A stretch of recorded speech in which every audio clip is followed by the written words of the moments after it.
দিদার শাশুড়িকে মা সাজিয়ে অবৈধভাবে বসবাস করছে বাংলাদেশি। বসিরহাটের 1 নম্বর ব্লকের অন্তর্গত সংগ্রামপুর শিবহাটি গ্রামের ঘটনা। এসআইআর এর আবহে এবার বাংলাদেশের খোঁজ। বসিরহাট 1 নম্বর ব্লকের অন্তর্গত সংগ্রামপুর শিবাহাটি গ্রাম পঞ্চায়েতের 1 নম্বর পার নৈহাটির 13 নম্বর বুথে দিদার শাশুড়িকে মা বানিয়ে অবৈধভাবে বসবাস করছে বাংলাদেশি আজমল গাজী। গত কয়েক বছর আগে এই আজমল গাজী অবৈধভাবে বাংলাদেশ থেকে সীমান্ত পেরিয়ে বসিরহাটের সীমান্তবর্তী এই নৈহাটি এলাকায় আসেন। এই এলাকায় এসে মঞ্জুয়ারা বিবি নামক এক মহিলাকে বিয়ে করে। তারপর মঞ্জুয়ারার দিদি শাশুড়িকে মা বানিয়ে ভোটার কার্ড সহ যাবতীয় ভারতের নথি তৈরি করে নেয় এই আজমল গাজী।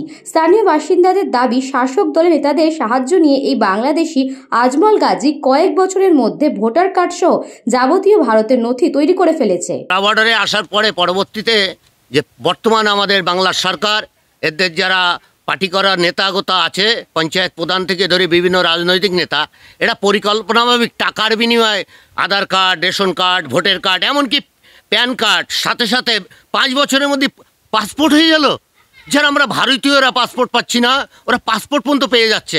সবথেকে বড় দুঃখের বিষয় যে একটা ভারতীয় 200 বছরের পরিচয় কাগজ আছে, তাদের কিন্তু পাসপোর্ট দিচ্ছে না, আর বাংলাদেশ থেকে আসছে তাদেরকে পাসপোর্ট দিচ্ছে। আমি বলবো বসিরহাট ডিআইবি সাহেবকেও অন্তত এই বিষয়ে জানার ব্যাপার, এবং বসিরহাটে আইসি সাহেবকেও জানার ব্যাপার যে কেন পাসপোর্টগুলো পাচ্ছে আমাদের এই বাংলাদেশের। আর আমাদের সংগ্রামপুর শিবাহাটি অঞ্চলে বিশেষ করে নাগরিকতা পেয়েছে 200-র ওপরে জালি ভোটার আছে, যেটা বাংলাদেশ থেকে এসছে। তার প্রুফ দিতে পারি, হ্যাঁ, সব প্রুফ দিতে পারি। তারা 5 বছর, 6 বছর, 10 বছর এসে ভোটার কার্ডের থেকে ধরে A to Z করেছে। এটাই তো আমাদের ভারতবর্ষের সবথেকে ক্ষতিকর, কারণ আমরা ভারতের আদি বাসিন্দার। আমাদের যদি একটা সরকারি সুযোগ সুবিধা আসার আগে ওরা তো পেয়েই যাচ্ছে, ওদের পাওয়ার কারণে ভারতীয় যারা গরিব মানুষ আছে তারা রেশন কার্ড পাচ্ছে না, তারা ঘর একটা পাচ্ছে না, সেই ঘরটা বাংলাদেশের ছেলেদের কাছে চলে যাচ্ছে।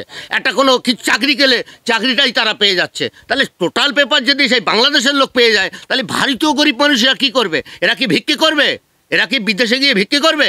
এ কারণে আমি বলবো ভারত সরকারের কাছে গোয়েন্দা বিভাগের মাধ্যমে এলাকা সার্ভিস করে, সাফ করে দেখে তার তদন্ত বিশেষ করে করা হোক, এবং নির্বাচন কমিশনার যেভাবে লেগেছে এই নির্বাচন কমিশনার যারা সঠিক তথ্য বার করে, আর বিএলওর যারা দায়িত্ব পেয়েছে এরা যদি জালি ভোটার কাজ করে, সরকার যে নির্দেশ দিয়েছে, নির্বাচন আধিকারিক যা নির্দেশ দিয়েছে, এই নির্দেশ অনুযায়ী জেল এবং জরিমানা এবং শাস্তিমূলক যেন চাকরি চলে যায়, তারা যেন একটাও যেন জালি ভোটার না তোলে।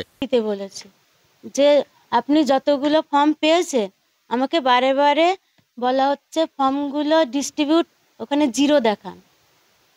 সেই সুবাদে আমি ফর্ম সবাইকেই দিয়েছি, প্রাণ চেষ্টা করব। তো বয়স্ক ব্যক্তিদের সাহায্য নেব, সবাই যদি মানে আমার এলাকায় যারা আছে এবং বিএলএ তাদেরও সাহায্য নেব। সবার সম্মতি না থাকলে আমি ফর্মটা কখনোই সাবমিট করব না, সেটা আমি ম্যামকে জানাবো, আর ম্যামকে অবশ্যই জানাবো। Bureau report, news Banga time. St. Augustine's Day School, Barakpur. Success for every child. Admission open 2026 to 2027. Contact number 900793 4555.